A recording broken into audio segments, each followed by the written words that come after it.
They could have even just come up with an APS-C camera. I mean, hi guys, welcome back to my YouTube channel. Emmanuel Lens back again with another video. This one is probably gonna be as quick as probably the last one that I've made, and it's regarding, I have to say regarding Panasonic. It feels like I'm here to judge them or put something, but I can't not be judgmental when it comes to this video, because I believe that they kind of have missed the mark with the new camera that they just released. So Panasonic has just released the S9. I wouldn't really say that this is a review because I don't even have the camera with me. They have flown what feels like all of YouTube to Japan for this camera, and just the fact that they've flown so many YouTube creators, and in most cases a lot of these YouTube creators are people that work in cinematography and content creation and videography, so some of them are really good DP, so forth and so on, to present to them a camera with a 15-minute limit on 4K video. 15-minute limit. Hear me out. This camera has a 15-minute limit, and you have flown somebody who generally shoots a little over 45 minutes sometimes, and then get it to the edit sort and chop it down to 9-10 minutes of a acceptable video. It just feels counterintuitive. I like a few things that they've done. First of all, it's a full frame camera, and that's really good. The size, it's really good, and let me give them their props. It's a very good camera overall.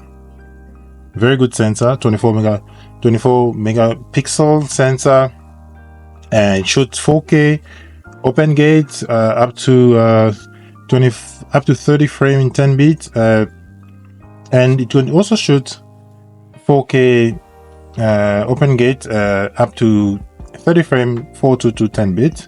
So it shoots 6K or DCI UHD 4K on full sensor with up to 30 frame, 4K up to 60 frame APS-C crop, which is like close to like a 50% crop of the full frame, which is pretty much like my camera right now. And you can have there is a LUT button, and that is something that they are advertising a lot, where you can literally put your LUT into the camera. Well, I don't see a lot of people using it, especially people that are not in the industry. But yeah, I mean, the features are good. Generally, all the features of the S1H trickle down into that camera, which is good. The S1 Mark II, let's be honest, the S1 Mark II. The colorway, 4 new colors, as they've said, flip out screen and all those things. Cold shoe mounts, that is one thing as well. So if you're trying to target this camera to people that do a little bit of content creation or a lot of content creation, you know that most of those people sometimes love having a small flash on top of the camera, something like this. You know, a lot of content creators enjoy having a flash like this on top of the camera. I wouldn't understand why they didn't put that. And I feel also like they missed the mark, because they could have put a integrated flash on the camera. So these are some of the digicam that I used to have, and the S1H is literally sort of this form factor. It's not as small as like this, obviously. It's very flat, so there is no handle. And there is this digicam that I have, and I think they could have imitated this. This could have been the format that they've used for the video for the new S9, and this tiny digicam is very comfortable to hold. I don't see, and I think it's on Petapixel review where Chris said that he needed a small rig handle to be able to use the camera or to hold it properly, and that's already a red flag, to be honest. So this camera just has way too many red flags for me, that I think that it overshadows what they were trying to achieve here. Battery size is good, but why giving somebody a battery that can shoot 2 hours plus if that person can't use it for more than 2 hours? If this camera is really targeted to content creator, there is not even an EVF on the side. That is something that really lacking. I feel like we are shooting. I feel like it's a digicam. It's a glorified digicam, to be honest. Obviously it's a full frame sensor, it's not a digicam, but I'm just feeling like they've really missed the mark. All the technology that they have put in this camera is good, but the implementation is not the best. I think a lot of YouTubers, if they were not flown, wouldn't have such a very good positive review of this camera. If a lot of them received the camera and were like, okay, we are giving you a camera to do a review about it, I do not personally think they would have been as, I wouldn't say fakely impressed as they sound, but they wouldn't have said as many good things as they are saying, because it looks like all of them are only saying good things about it. Because you can't really use this camera as your B cam even. Let's be honest over there. I don't know if you would want to use it as an A cam. Maybe yeah, you can use it as a behind the scene camera. This is probably the best behind the scene camera ever because it's a full frame camera, good dynamic range and all of those other stuff. It's a good camera, but I don't even think like it's a good A-cam camera. You can't use this camera as your main camera. This is probably a camera you would buy if you have some spare change. And maybe if it's like your first camera, sort of trying to get into like this thing, but I think it will still leave you wanting more because there are just so many features that are missing that I think that are very important. Yeah, I personally think like it's a really missed opportunity here that Panasonic Lumix has had. I understand it's a very good camera. A lot of content creators are saying that, but I don't think that they are really telling the truth. I wouldn't personally, unless this camera is given to me, I don't think I would personally buy it if I am looking for a brand new camera to get into content creation. Unless they remove that recording limit. If they do remove that recording limit, I think they are putting it on because they want to protect they say overheating and anything like that. But why didn't they put a small battery like what Fuji did? Because on the S9 that I've reviewed, there's the big battery and that camera overheats, and when it overheats and you don't really feel like the camera is overheating too much, but it does overheat. It doesn't switch off if it has overheated, and you still can continue shooting. You have the sign over there. If you want to stop or cool the camera off and go back, that's your responsibility. I feel like they are definitely limiting the user here. And the other thing is the lack of EVF or OVF, whatever they wanted to put there, is just a little bit, it just leaves you a little bit too wanting. And the cold shoot, that cold shoot is just a killer as well. I mean, if you want a camera with 24 megapixel full frame and everything, and you're not even able to use flash, just feel like doing people some Canon here. You know, Canon a few years back where they removed that universal pin on the hot shoe. So cold shoe, that's just leaving you wanting, to be honest.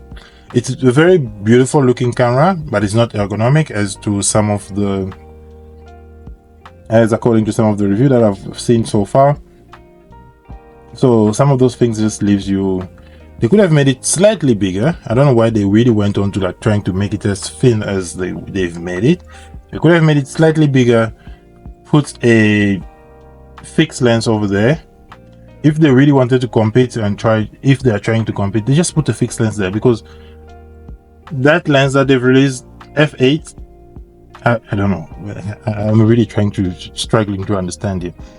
Make it slightly bigger, put a fixed lens over there, and even put an ND filter. Maybe they wouldn't have sold it for, like, as they say, advertise it 1.5 or 15,000, 16,000 US dollar. Could have sold it for 18,000, because Panasonic generally have really good pricing, and that would have just caught on fire very quickly. That is just my advice. I think this one, I do not know what the sell number will be on this camera. Maybe the young one will use it a little bit, will love it a little bit because of the fun colors that it has, but it just a missed opportunity, like a really big time missed opportunity. And they could have even just come up with an APS-C camera. I mean, put all of that technology in an APS-C camera. It would have probably created some space for the sensor, could have been cooled a little bit better, give people no record limit, keep the 24 megapixel. And I don't believe anybody would have complained if this camera was APS-C, because already in video 4K it's already APS-C, and you know, give all features and specs of like your competitors, and just make it APS-C. That's definitely what I believe could have been something that Lumix could have done better. Personally, is this a camera that I really will go buy for myself? I don't think so. That is not something that I would buy, and I'm not saying that you shouldn't buy it, but this is probably the first time I'm talking about Panasonic in my video, and unfortunately I'm not talking about it in the good way. Panasonic has a really good camera. It's just that in South Africa they are not very popular. That is something that I've noticed. In SA, Panasonic doesn't really have a market share. It's divided. Generally now, Sony is getting more market share in South Africa than any other brand I've seen. Canon, still Canon, because of the legacy, and I think they've just built very strong history with the name. But I would have wished for Lumix to really change a few things and try to give people something sensitive. I just felt like they wanted to give so much, but the execution was not done properly. And they got to a point where it looks like the camera was already pretty much done, and they couldn't back up because they've already announced it or anything. But it doesn't mean that this is not something that can be salvaged for the brand. I do believe that possibly there is an opportunity to have another camera in the same form factor, but APS-C with a little bit less limits than that.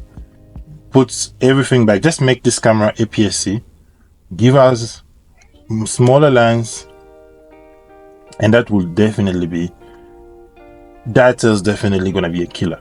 Make this camera APS-C and give us small lens, you will definitely have a killer. You can, obviously this is a very small form factor. I don't know what that camera feels like, but they can even shrink it a little bit, just bump up the ergonomic a little bit, make it a little bit more ergonomic. It will definitely be a killer camera. And yeah, that's a bit of my thought about this camera. I've seen a lot of YouTubers talk about it, but I just feel like the only reason is it's a good camera, but I just feel like the cons outweighs the pro of this camera. So the cons are just a little bit, they just hit you a bit harder than the pros. They're like, oh, it does this, 24 megapixel, it only shoots 15 minutes. There is a record limit. You're like, oh, the hot shoe is a cold shoe. Oh, it's useless. Can you even put a cage on this? Yeah, it's a better C cam. Oh, it's a better C cam. Even, I mean, if you are thinking about a C cam, yeah, probably you wouldn't even think about this. Here's your VCam for your old Panasonic S2 or S1, or you know, the big chunky Panasonics. The ergonomic here is missed for me. They could make that handle a little bit, just a bit beefy, just a little bit like your X100VI. So a little bit. I have mixed feeling. I wouldn't say I have mixed feeling, but I'm pretty much not sold on this camera. I'm pretty much sure about one thing. Unless they give me this camera to review, I wouldn't buy it for myself. Personally, I wouldn't buy it for myself. Would I buy it for somebody who's advising me about the camera? For that price, you probably can get something better. You can even go back to the X1 Mark I, which is an older camera, full frame as well. Obviously, the autofocus is not going to be as good, but I think better ergonomic, better features. Yeah. So, unfortunately, this camera is not for me, and it's probably going to be a pass. It's not like I was planning to buy it. I'm a Fuji user at the moment. But if I can get one for review, I wouldn't mind reviewing it, because I've never used Panasonic. As I said, this is the only Panasonic I've used, and it's a digicam. I wouldn't mind reviewing it, but I wouldn't probably have it as my main cam. Alright guys, this is pretty much it for me regarding this camera. I was really expecting a wow camera when all the rumors came out, but hopefully the Panasonic comes out with something better, maybe like a X1 crop sensor. That would be a very good camera, because I think just having the fact of a crop sensor, easier to cool, it will allow for better cooling. More features can be added on a smaller camera, because if the X100, Fuji X100 can have so much features, and even if the Sony ZV-1 can have so much features, I think Panasonic can also do something like that. All right guys, I'll see you in the next video, and peace out.